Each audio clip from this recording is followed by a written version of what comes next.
and the gang culture is glamorized, and that eventually ends up leading to the cartel, if not cartel-related activities. So that's what exactly happened to me. You know, yeah, so you guys have it worse, the youth there, because you have that double influence. You have the gang and the cartel influence. Would you like to elaborate on that one, Killer? Oh, like me, like Shadow's 100%. I mean, look at Shadow touches on something that nobody's talked about. Nobody on YouTube has even talked about. Me and Shadow talk about this all the time. We never put that out there. There's this whole generation of people like me, and I'm going to explain to you what people like me are. I have a Chicano father and a Mexican mother, okay? So all the things that my mom learned in Tijuana and Sinaloa got brought down to me. So I'm used to going to Mexico and seeing dudes in blankets, seeing dudes thrown on the road, seeing dudes hanging from places, seeing dudes executed. And that's just a part of business. But I also grew up as a Chicano and a gang member in Southern California. I'm from a barrio. So I had rules. My dad taught me etiquette and certain things that us as Chicanos, as Southsiders couldn't do, that my cousins and my uncles were doing in Mexico. And people don't know about that. There's a big thing that Shadow talks about. And I'm part of that generation. And I can speak about it. And here in California, we have that, like Shadow says. You know, Shadow is 100% correct when he says, I got a double-bladed sword. Because guess what? I knew about the Ariano Felixes. I knew about Felix Gallardo. I knew about El Chapo. I knew about those other guys. I knew about Nazario. And I also knew about Joe Morgan. I also knew about fucking Popeye from Florencia. I knew about the dudes from 18th Street. Guess what? I grew up in the family business. I grew up in it. And people don't know this. And I'm going to put this out there. And Shadow will agree with me. The cartels from Mexico grow the dope. They ship it over here, and they need us, the Chicanos, the gang members, the blacks. And Shadow knows this because he grew up in Oakland. They need us to pump their drugs out to the streets, to kill the world, to kill the streets. I was once a part of that. And Shadow knows that because he grew up in Oakland too. And all they do is they bring the dope. That's all a Chicano kid dreams about, is getting the plug dope from Tijuana, from Michoacan, from Sinaloa. And you know what? He will become the richest kid in his neighborhood, and he'll have a goddamn Google page made after him after he spends the rest of his life in Pelican Bay. You know, I'm going to say something. A lot of these guys, I'm not going to put their names out there. Mostly all these YouTube channel guys talk about Pelican Bay, where they've been at, where they haven't been at. And I've told you guys before about this. I've been in a lot of those places, but do I talk about it? Because you know why? As much as they talk about it like that, they're glamorizing it. At the end of the thing, I don't hear anything about getting our kids out of it. I don't hear anything about it. And Shadow, to me, is one of the only ones that does that. And I'm going to tell you guys like this.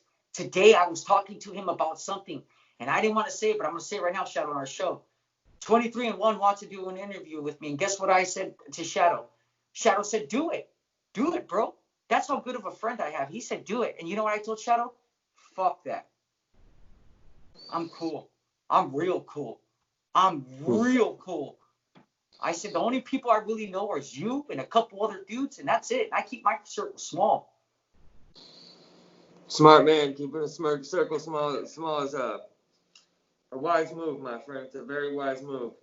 And we have a responsibility as far as people who are watching us and our credibility and so on and so forth, that what we bring to the table, and especially I feel a lot more younger people in the United States right now, especially with the economy and stuff that's going on, are starting to consider options that they hadn't considered before. As well, we should take into, to factor a lot of people who had gotten out of that life and probably made a positive change are getting sucked back into it or tempted, because let's be honest, there's no income going around in. What'd you tell me last night when we talked about it? You said keep it honest. Keep it straight, baby. You straight told me that last night. Keep it legal. You said keep it legal. Listen, I told you I'm hurting, Shadow. I'm hurting, I told you. And you said I'm here for you, carnal. If you need anything. I'm gonna put our business out there again, Shadow. That's so you guys know how good of a guy this dirtbag is, okay? This dirtbag right here let me have his PayPal money. Yes, I did. So you guys know, I'm not going to put how much it was out there, but I was able to support my family with that money.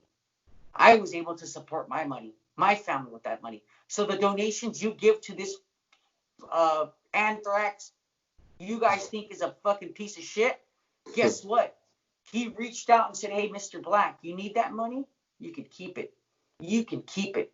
Because guess what? He said, if I can help you, I'll help you. And nobody does that, people. Me and him actually have our best interest for you. My channel doesn't have a lot of people. I try to do quality videos and things that people that I know about. I could go and scribble about news and shoot you guys bullshit news all day. But I don't do that. And neither does he. Neither does he. That's cool. You spoke about that, brother. And I appreciate that compliment. That's big. And, you know, I look at it like, on top of you being a friend, dude, you're one of the few people who's getting the truth out there, who's risking, you know, his freedom, his well-being to do so.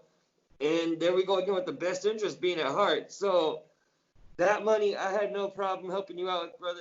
I know you needed a medical situation, so on and so forth. And I looked out on top of me helping you as a friend.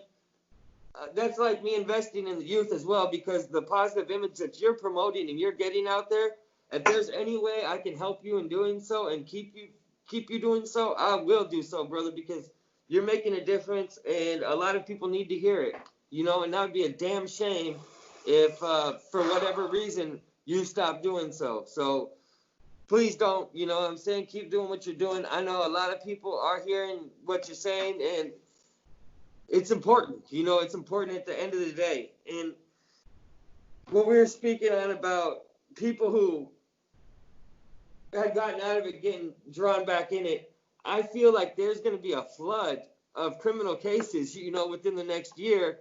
Yeah. Of charges coming up from this time period, you know, whatever you want to call it right now, that, you know, are going to be directly related to people not having money. And some people, you know, they're getting their little checks, they're this, they're that. But a lot of smart people know that those checks aren't going to last forever. And they also know their jobs aren't coming back. A lot of these jobs aren't. So they're starting to get their buckets ready and get their water pumps before the boat starts taking on water. Exactly. And it's sad. As an American citizen and as a Mexican citizen, it's sad to see that happening. And let me state this. Here where I'm at, there is no stimulus checks, everybody. No one has received any penny. So all these people who've been without work here for months, they aren't eating, they aren't receiving anything. And Shadow gives money away to kids, so you guys know. The other day I was talking to him, and some little kid knocked on the door, and he said, I got some lemons. And Shadow said, how about I just give you the money? That's how good of a guy this guy is. They don't got stimulus. They don't got nothing. The only thing they got is old Uncle Shadow and the Chapitos and whoever else is out there who's willing to get. And that's sad, guys. That's sad. Thank you, brother, for stating that. I really appreciate that. Big time, dude, because I never speak on that because I feel like I'm like promoting myself, making myself look good. Yeah. So I really appreciate, man, no, honestly, I really appreciate you getting out there and saying that, because 99% of what I do, you and I know, they don't know about that. They don't know, you know? yeah. They don't know. The only thing I let know in public is the kids I help out with at the orphanage, and that's about it. And I haven't even been able to get out there and do much because of this whole thing with the situation, because I ain't trying to get anyone sick. So that's even been complicated. You know what I'm saying? At the end of the day, I wanted to ask you too, big dog.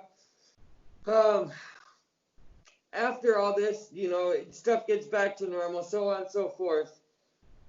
What do you think is the gang makeup, the actual makeup or the hoods? What's it going to look like now in California? I know a lot of stuff's going to get restructured.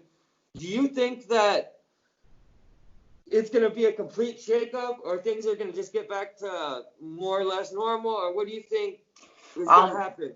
Well, my understanding of what I know from my people and what they've told me is this. California is going through what they call a drastic change in the prison system. Right now, mostly all heavy hitters, whether they're Aryan Brotherhood members, Mexican Mafia members, BGF members, they're all getting their parole release dates. They're all coming back out in the streets. So these guys are promoting the youth. They are promoting the peace, but they're doing it in the manner for their financial gain. The peace that they want is so they can strategically move more drugs, more dope, more. They understand that they learned a lot from the Mexican cartels. War is bad for business. War is bad for business. They've been taught now to change our attire.